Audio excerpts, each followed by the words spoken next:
Nabi Yunus sebab medongkol atine umat tak gelem nrimo, berdoa kepada Allah, ya Allah hancurkanlah kaumku ini, karena apa wahyu yang kuemban ku sampaikan sudah tapi dia menolak, saya tak keluar dari kampungku.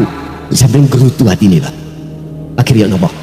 Justru yang salah ini adalah bukan kaumnya tapi Nabi Yunus di mata Allah. Sebab apa? Sebab Nabi Yunus tidak bisa melihat bahwasanya semua apa yang terjadi itu adalah hak masing-masing umat, oleh nolak, oleh menerima, gak boleh nyalah. Apa yang kuterangkan nanti, yang kuterangkan ini ada yang menolak dan tidak, itu gak salah menurut pandangan saya pada Allah, boten salah Pak, boten. Karena setiap diri manusia punya proses, tidak paham sekarang, nanti sebelum tidur angen-angen, tak angen-angen omongan arek gendeng mang ya bener ya, aku ya sok mati tapi ya tak tinggal, rohku menghadap Allah, aku durung roh Allah. Kadang-kadang seperti itu. Makanya saya tidak akan pernah menyalahkan jenengan, nggak akan. Nah, Nabi Yunus merasa dirinya yang benar, akhirnya bagaimana? Dihukum Allah. Ketika dia mau menyeberang lautan numpak kapal, kata seperti kapal apa? Supiri jenenge Pak. Nahkoda. Penumpang, ini kebanyakan, harus diturunkan. Kalau tidak diturunkan nanti akan tenggelam semuanya. Musyawarah sepakat di lotre, siapa yang muncul namanya akan keluar dari kapal, nyeblung nang laut. Dikopiok Pak, kocok terus dibuka. Yunus gak percaya, aku ini nabi. Loh, sombong tau isan ya, sombong, durung-durung sombong itu. Gak mungkin, wong aku nabi kok kata nyemplung laut, gak mungkin. Baleni mana Pak? Kopiok, terus dibuka. Yunus mana? Sampak ping 3. Akhirnya jeburlah Yunus yang di laut, ditampani ikan namanya ikan nun. Ulama khilaf, ada yang mengatakan ikan paus, ada yang mengatakan ikan hiu. Wis gak usah khilaf, sing penting iwake gede. Wis mboten mawon. Terus dibawalah ikan itu ke dasar laut. Ulama juga khilaf, ada yang mengatakan 17 hari, ada yang mengatakan 7 hari, bahkan sampai 40 hari. Wis gak usah khilaf, sing penting suwe. Makanya di situ dia mengatakan la ilaha illa anta subhanaka inni kuntu minadz zalimin. Saya gelap terhadapmu ya Allah, saya zalim. Iki nabi. Umpama saya gini, di dalam hatiku kok merasa aku yang bisa menyampaikan ini, kula zalim Pak, zalim pada Allah. Ilmu apa yang dititipkan Allah terhadap diriku, manakala aku akui iki ilmuku, alimku, aku zalim pada Allah. Kekayaan apa yang dititipkan terhadapku untuk umat manusia kok ya tak akoni ning atiku. Ning ati lho, gak ngomong ning atiku ana rasa iki wekku, berarti aku dol. Inilah yang menjadikan momok kita persoalan mengapa kita tidak bisa menuju dan bertemu Allah, gara-gara ngaku. Iki hujai 87 Allah berkata la ilaha illa anta subhanaka inni kuntu minal zalimin. Iki kisah sejarah Nabi Yunus. Ketika saat beliau Nabi Yunus menyampaikan ajaran yang diajarkan oleh baginda Rasul di jalur dinut tauhid ini untuk ruhaniyah menyembah pada Allah yang sebenarnya, ditolak mentah-mentah oleh kaum, dan Nabi Yunus medongkol atine Yunus iku nyun sewu muring-muring. Inilah kesalahan Nabi Yunus. Iki kisah lho Pak ya. Sehingga mengapa di situ ada subhanaka inni kuntu minal, beliau merasa zalim pada Allah. Ono ning ati mangkel iku lho zalim. Ning ati gak iso mangan sedina, biasa makan 3 kali kok ya diwene Allah rezeki hanya 1 kali kok muring-muring, iku zalim nang Gusti. Acara ngene iki udan ta weras ati sampean iki medongkol, zalim nang Gusti. Gak krasa. Carane piye untuk menghadap Allah? Kul in kuntum tuhibbunallaha fattabi'uni. Muhammad, katakan kepada umatmu, jikalau kau ingin betul-betul ingin bertemu Allah di saat di dunia ini, jasad kita ikut Muhammad.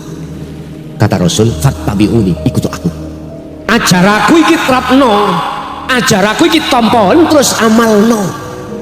Pundi ajarane? Qad tabayyana rusdu minal ghayy. Surat Al-Baqarah 256. Itulah ajaran yang betul-betul membebaskan ruhaniyah jenengan dari belenggunya hawa nafsu. Kita lalai pada Allah cuma satu Pak alasannya. Karena apa? Karena mata hati kita itu tertutup oleh sesuatu yang dijadikan nafsu untuk menutup, yaitu disebut hubbus syahawah. Akhirnya kita tidak nyata Allahnya, kita akhirnya lalai selalu pada Allah. Hanya itu. Ketika saat kita tinggalkan dunia dalam arti kematian, ruhaniyah ini dipaksa oleh Allah, wa inna ilaihi rajiun. Manakala matanya hati kita dalam keadaan buta, sama tidak akan sampai pada Allah. Garakno, berhubung kita nggak pernah mati, orang patik percaya. Di sini ada yang pernah mati?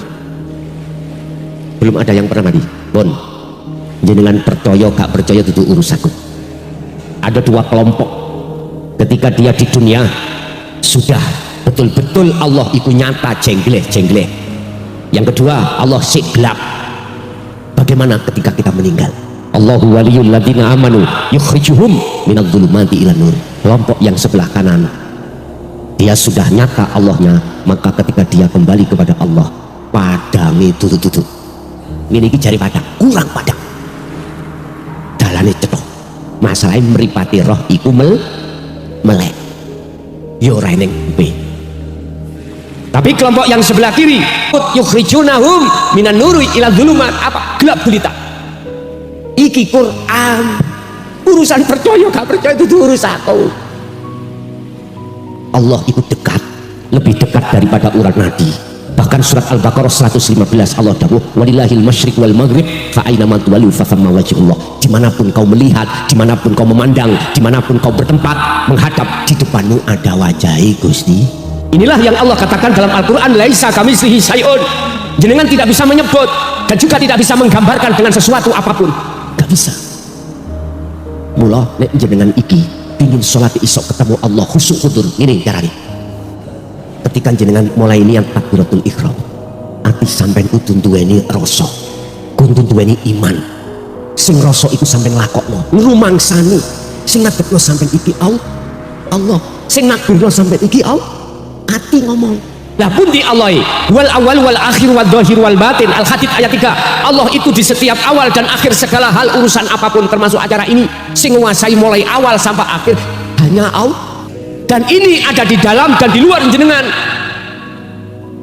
Iki ojo disawang ambek meripat dhahir koncoku, dulurku. Kata Rasul, ada tahapan orang itu, Islam, iman, ihsan. Kalau wong iku atine sudah ada rasa, berarti sudah masuk di dalam ihsan. Inilah ajaran Rasulullah yang inti, yang selama ini setelah zaman Sayyidina Ali karamallahu wajhah, ketika saat beliau sampaikan dia punya dua karung ilmu, manakala yang satu disampaikan dia akan dibunuh, nyatanya juga dibunuh. Setelah itu semuanya itu ditutupi oleh Allah. Ilmu ini dirahasiakan oleh Allah sampai kapan Pak? 2014 kemarin. Berapa abad coba? Kok bisa mengatakan 2014? Buka di dalam surat yang ke-20 itu surat apa? Surat Toha 14 itu adalah ayat.